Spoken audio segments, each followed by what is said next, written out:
Les forêts ne sont pas seulement des refuges paisibles. Certaines cachent des secrets sombres et troublants. Imaginez tomber sur un bunker de la Seconde Guerre mondiale, caché pendant des décennies, ou sur un squelette humain enchaîné à un arbre en Russie. Maintenant, imaginez une caméra capturant une étrange créature sortant des bois. Ces découvertes glaçantes ne sont que le début.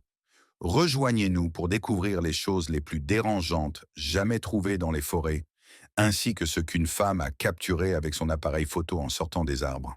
Numéro 16. La baleine dans la forêt tropicale. Imaginez tomber sur une créature des profondeurs marines dans le cœur luxuriant de l'Amazonie. Cela semble impossible. Réfléchissez-y à nouveau.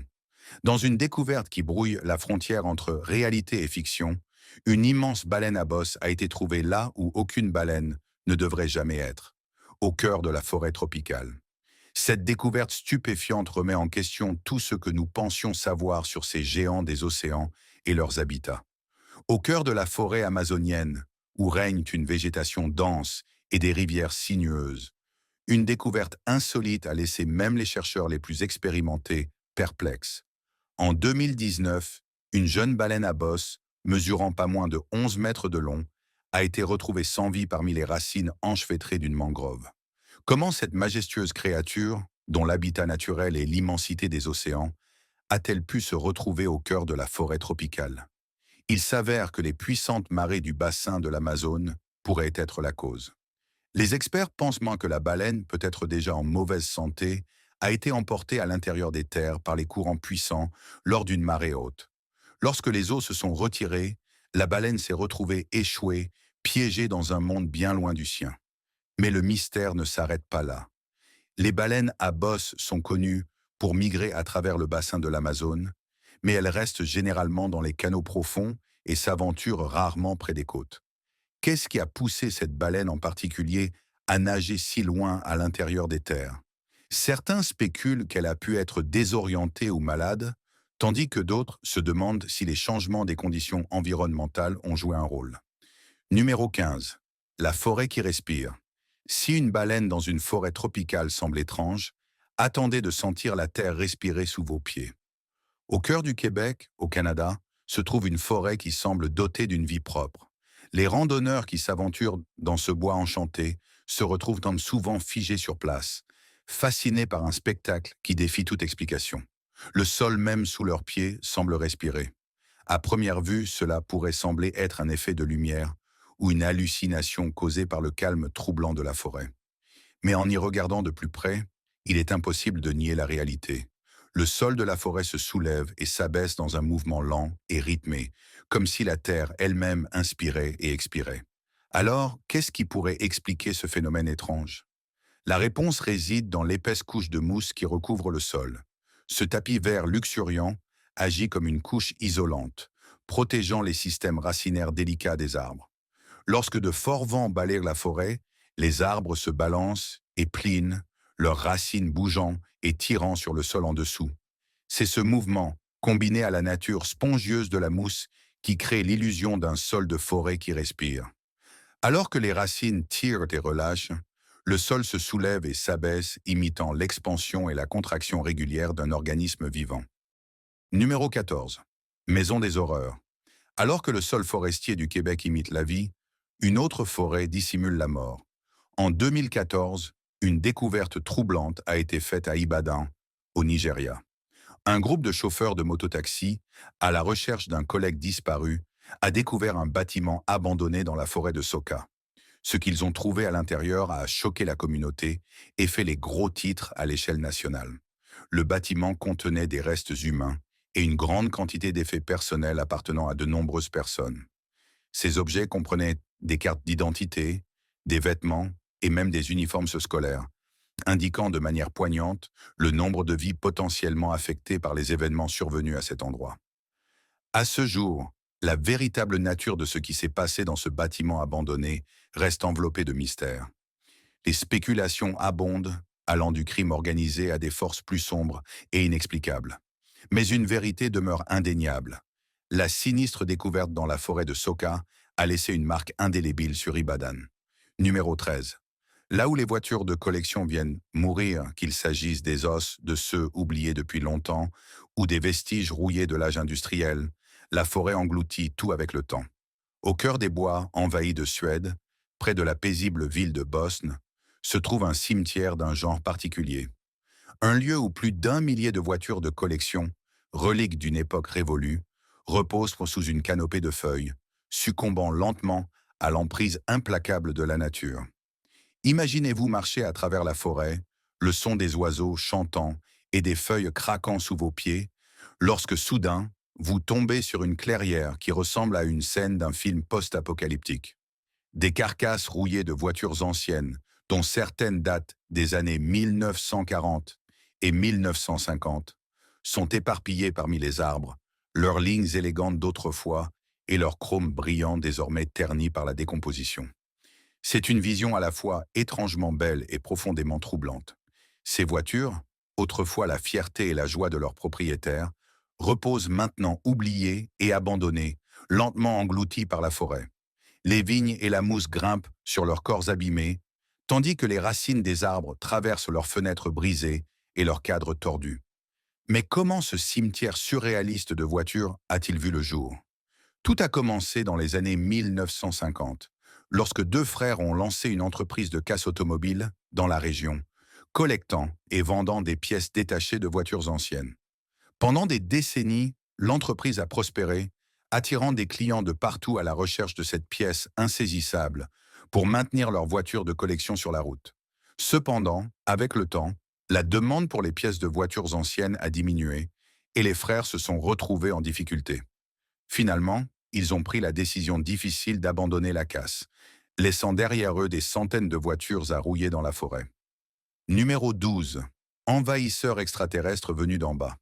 Alors que les forêts suédoises abritent des fantômes automobiles, le sol de la Nouvelle-Angleterre renferme un monde microscopique extraterrestre. Dans les sols apparemment ordinaires de ces forêts, une vie grouille, défiant toute explication terrestre. Bienvenue dans le domaine des virus géants, des entités étranges, semblables à des aliens, qui laissent même les chercheurs les plus expérimentés perplexes.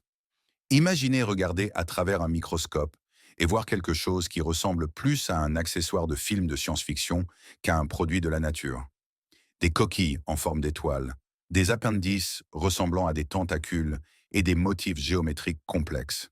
Voici quelques-unes des caractéristiques étranges des virus géants découverts dans le sol de la forêt de Harvard. À première vue, il est facile de confondre ces microbes avec quelque chose qui aurait voyagé sur une météorite venue des confins de l'espace. Par leur taille et leur complexité, ces virus géants n'ont rien à voir avec les virus typiques, généralement beaucoup plus petits et plus simples dans leur structure. Pourtant, malgré leur apparence d'un autre monde, ces virus géants font bien partie de la biodiversité terrestre. Ils appartiennent à un groupe connu sous le nom de girus ou virus géants, qui ont été découverts pour la première fois en 2003. Depuis lors, les chercheurs travaillent sans relâche pour percer les mystères entourant ces organismes singuliers. L'un des aspects les plus intrigants des virus géants est leur impact potentiel sur l'environnement et la santé humaine. Bien qu'ils n'infectent pas directement les humains, ils s'attaquent aux amibes et à d'autres organismes unicellulaires qui jouent des rôles cruciaux dans l'équilibre délicat des écosystèmes du sol. Numéro 11. Le demeure de la sorcière. Le domaine de l'étrange ne se limite pas à l'infiniment petit. Les structures les plus bizarres peuvent être visibles à des kilomètres, à la ronde, tout en restant tout aussi mystérieuses. Perchée sur les rives de Flint Island, au Danemark, une structure singulière captive l'imagination des habitants et des visiteurs depuis près d'un siècle. Connue sous le nom de Maison de la Sorcière, cette curiosité architecturale fut construite dans les années 1930 par un fermier dont la famille vivait sur l'île depuis des générations. Cependant, son design étrange et l'atmosphère inquiétante qui l'entoure ont donné naissance à d'innombrables légendes et récits surnaturels. À première vue, la Maison de la Sorcière semble tout droit sortie d'un conte de fées, une structure fantaisiste, presque caricaturale, qui semble défier les lois de la gravité. Ses toits inclinés et ses fenêtres tordues donnent l'impression que la maison pourrait s'effondrer à tout moment, comme si elle était maintenue debout par une force magique invisible. Mais sous cet extérieur charmant se cache une histoire plus sombre, imprégnée de murmures de sorcellerie et d'occultisme. Selon la légende locale, le fermier qui a construit la maison n'était pas seulement un homme de la terre, mais un praticien des arts sombres. Certains disent qu'il utilisait la maison comme lieu de rassemblement pour son coven, où se déroulaient des rituels secrets et des incantations nocturnes. D'autres prétendent que la maison elle-même est vivante, imprégnée d'une énergie sinistre qui suinte dans les pierres et le bois. Les visiteurs rapportent souvent une sensation de malaise en s'approchant de la structure, comme si une présence invisible les observait. Certains affirment même avoir entendu des murmures étranges et des pas résonner à travers les pièces vides, malgré le fait que la maison soit abandonnée depuis longtemps. Mais ce qui intrigue le plus dans la maison de la sorcière, c'est qu'en dépit de son âge et du rude climat scandinave, elle est restée debout pendant près d'un siècle. Certains attribuent cela à la maîtrise artisanale de son constructeur, tandis que d'autres évoquent une possible intervention surnaturelle. Numéro 10. Rêve abandonné et poupée brisée. L'ombre de la maison de la sorcière est longue, mais plus profondément dans les bois, une autre forme de magie attend, figée dans le temps et le plastique. Au cœur de la nature sauvage canadienne, un explorateur urbain est tombé sur une scène aussi captivante qu'inquiétante. Nichée parmi les arbres, se trouvait une vieille maison délabrée, sa peinture écaillée et ses fenêtres barricadées, un vestige oublié d'une époque révolue. Mais c'était l'intérieur qui retenait véritablement l'attention de l'explorateur. En franchissant prudemment la porte grinçante, il s'est retrouvé entouré de dizaines et dizaines de poupées et d'animaux en peluche. Certaines étaient impeccables, leurs yeux vitreux fixant le vide, tandis que d'autres gisaient dans divers états de décomposition, leur corps autrefois moelleux maintenant en lambeaux. Le nombre impressionnant de jouets semblait témoigner d'une accumulation sur des années, une collection qui ferait pâlir même les plus grands passionnés. Cependant, l'agencement des jouets avait quelque chose de profondément troublant.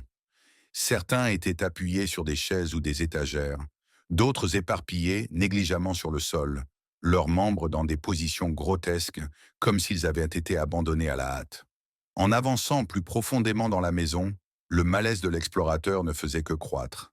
Chaque pièce semblait contenir son propre tableau inquiétant. Un moment figé dans le temps qui laissait entrevoir un passé sombre et troublé. Dans un coin, un groupe de poupées en porcelaine était assis autour d'une petite table à thé, leurs traits délicats, obscurcis par une épaisse couche de poussière. Dans une autre pièce, une rangée d'ours en peluche longeait le mur, leurs yeux en boutons suivant chaque mouvement de l'explorateur. Mais la découverte la plus dérangeante fut une petite pièce verrouillée au fond de la maison. À travers le trou de la serrure, l'explorateur pouvait à peine distinguer la silhouette d'une figure assise dans un fauteuil à bascule, entourée de plus de poupées et d'animaux en peluche. Numéro 9. L'avion qui n'a jamais décollé. Les rêves d'enfance reposent en sommeil dans une cabane canadienne. Mais dans les forêts de Malaisie, les aspirations des adultes dorment dans un berceau de lianes et de rouille. Ici, au cœur des forêts denses, un spectacle étrange accueille ceux qui osent s'aventurer assez loin dans la nature sauvage. Nichée parmi les arbres imposants et la végétation luxuriante, repose l'épave rouillée d'un Boeing 747, dont l'extérieur, autrefois brillant, est maintenant marqué par le temps et la décomposition. L'histoire de la manière dont cet énorme avion s'est retrouvé dans un lieu aussi improbable est celle d'ambitions grandioses et de rêves brisés. Au début des années 1990, un groupe d'entrepreneurs avait imaginé créer une expérience hôtelière unique, permettant aux invités de séjourner dans un luxe absolu, tout en étant entourés par la beauté sauvage de la jungle malaisienne. Leur plan consistait à transporter un 747 désaffecté au cœur de la forêt, en utilisant une combinaison de machines lourdes et de détermination. Une fois sur place, l'avion devait être rénové méticuleusement, son intérieur caverneux transformé en une série de suites et d'espaces communs somptueux, avec toutes les commodités d'un hôtel 5 étoiles. Mais comme c'est souvent le cas avec de tels projets ambitieux, la réalité a vite rattrapé les entrepreneurs. Le coût du transport et de la rénovation de l'avion s'est avéré bien supérieur à leurs prévisions. Et au fur et à mesure que le projet avançait, leurs fonds ont commencé à s'épuiser. Finalement, ils ont dû abandonner leurs rêves, laissant le 747 rouillé dans la jungle, monument de l'arrogance humaine face au pouvoir implacable de la nature. Numéro 8. Cauchemar à six pattes. La décomposition silencieuse du 747 pâlit en comparaison avec le cauchemar vivant qui rôde dans les sous-bois de l'Ouganda. Dans les profondeurs de la jungle luxuriante, une équipe de chercheurs a fait une découverte aussi fascinante qu'horrifiante.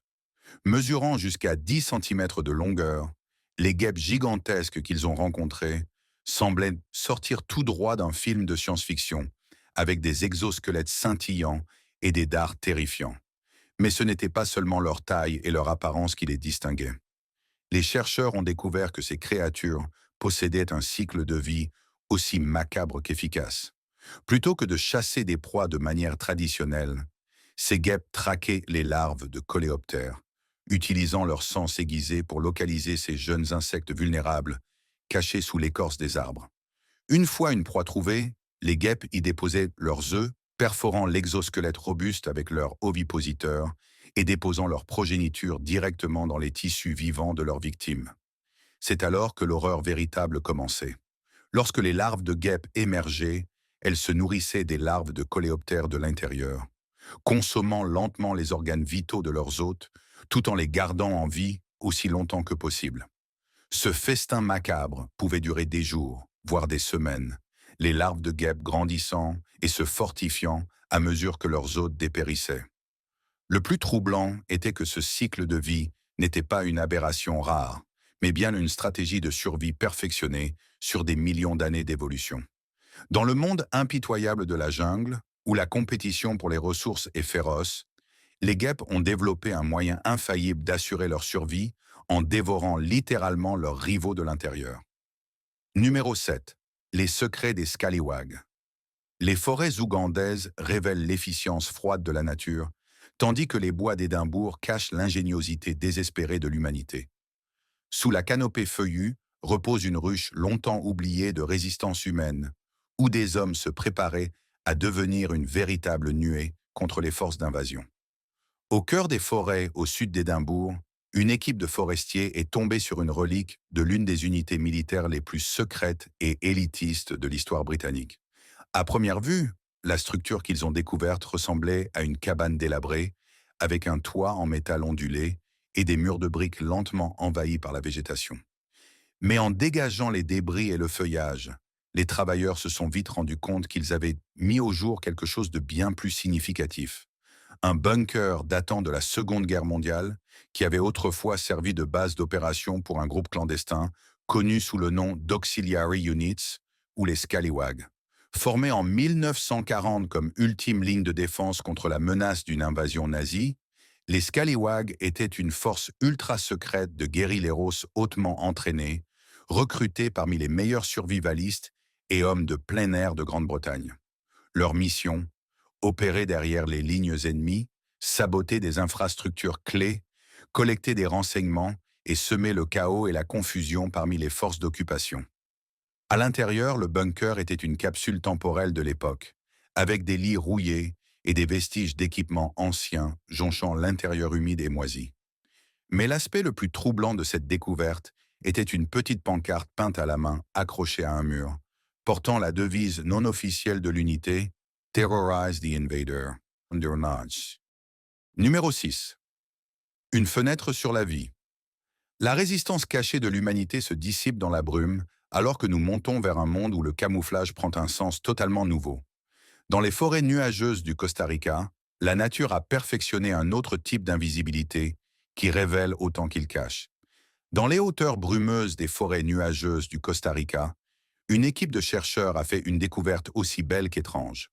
Mesurant seulement quelques centimètres de long, la minuscule grenouille en verre qu'ils ont rencontrée était une merveille d'adaptation évolutive, avec une peau si translucide qu'elle semblait presque invisible contre la verdure luxuriante de son habitat. Mais ce n'est qu'après avoir observé de plus près que les chercheurs ont réalisé à quel point cette petite créature était véritablement remarquable. Lorsqu'ils ont doucement soulevé la grenouille de son perchoir, ils ont été stupéfaits de voir ses organes internes clairement visibles à travers sa peau, pulsant et se déplaçant à chaque souffle et mouvement. Un instant, C'était comme s'ils regardaient à travers une fenêtre, dans l'essence même de la vie, observant la danse complexe des muscles, des os et des vaisseaux sanguins qui soutenaient cet être fragile face à un monde impitoyable. Et en observant, les chercheurs ne pouvaient s'empêcher de ressentir un profond émerveillement devant la complexité et la beauté du monde naturel. Mais les adaptations uniques de la grenouille en verre étaient plus qu'une simple curiosité scientifique. Elles incarnaient les incroyables forces évolutives à l'œuvre au fil de nombreuses générations.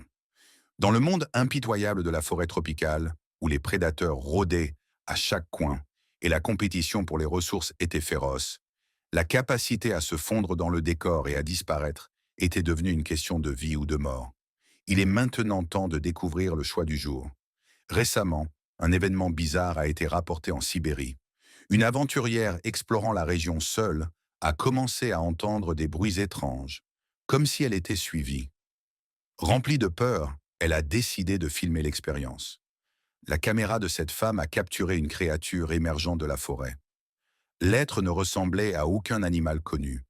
Il semblait humanoïde, mais distinctement étrange, avec de longs cheveux et une queue. Puis aussi soudainement qu'il était apparu, il disparut sans laisser de traces. Cependant, les sceptiques affirment que la créature qu'elle a capturée sur la caméra ressemble beaucoup à l'être du film d'horreur de 2012 Talley. Qu'en pensez-vous? S'agissait-il d'un incident réel ou d'une farce élaborée? Faites-le nous savoir dans les commentaires. Numéro 5. Chaîné à une tragédie. Les grenouilles invisibles peuvent être perturbantes, mais tomber sur un squelette enchaîné à un arbre est véritablement horrifiant. Au plus profond des forêts denses du district de Chatoura, à Moscou, Russie, une découverte macabre a apporté un nouveau éclairage sur un mystère de longue date. Un squelette humain, verrouillé et attaché à un arbre, a été retrouvé, les restes d'un homme qui avait rencontré un destin tragique et inhabituel. La vue glaciale aurait perturbé même l'enquêteur le plus expérimenté. Lorsque les enquêteurs ont commencé à reconstituer les indices, ils ont vite réalisé que le squelette appartenait à nul autre qu'Ivan Kloucherev, un homme local qui avait disparu sans laisser de traces 2 ans plus tôt. Mais qu'est-ce qui l'avait conduit jusqu'à cet endroit isolé dans les bois et pourquoi avait-il été si cruellement enchaîné à un arbre? La réponse, il s'avère, était aussi étrange que déchirante. Kloucherev, semblait-il, s'entraînait à devenir un artiste du grand évasion, perfectionnant ses compétences dans l'art de se libérer des chaînes, des cadenas et autres contraintes.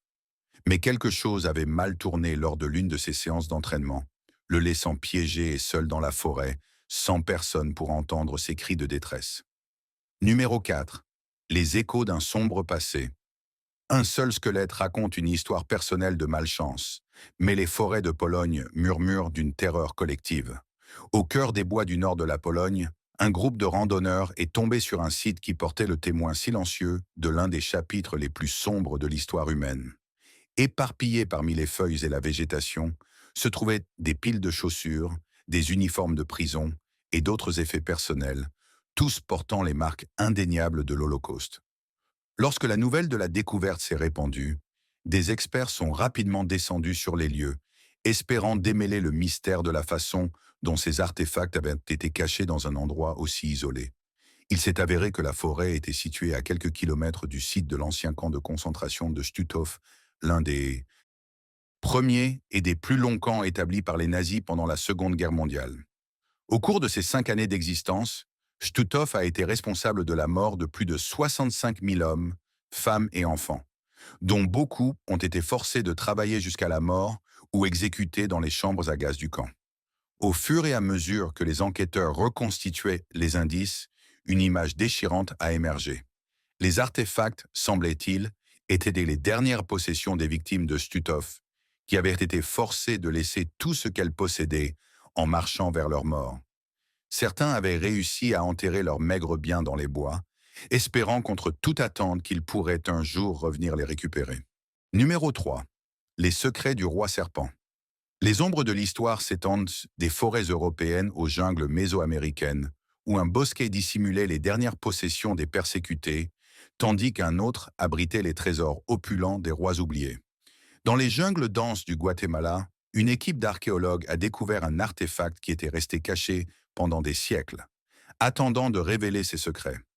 Enfoui dans les racines d'un arbre ancien, l'autel en pierre portait des gravures complexes qui suggéraient un monde de rituels et de sacrifices, où les frontières entre l'humain et le divin se mêlaient au milieu des effusions de sang.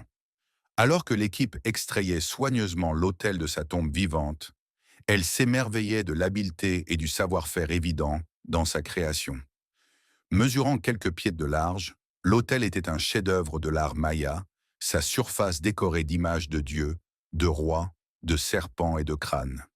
La figure centrale captivait l'archéologue principal, un homme dévoué à élucider les mystères des anciens mayas. Sculptée avec une finesse exquise, elle représentait sans équivoque le roi Shaktukishak, un souverain dont le nom s'était effacé de l'histoire jusqu'à présent. À mesure que les chercheurs reconstituaient les fragments de l'histoire du roi, une image vivante se dessinait d'un monde où pouvoir et religion étaient indissociablement liés. Le serpent à deux têtes s'enroulant autour du bord de l'autel symbolisait Kukulkan, le dieu serpent à plumes qui régnait sur les royaumes du vent et de l'eau, et l'autel avait servi pendant des siècles de site de sacrifices rendus en son honneur. Numéro 2. Là où marche le diable. Des rois sculptés et des sabots fourchus, deux paysages à des mondes de distance, suscitent l'imagination et défient les explications simples.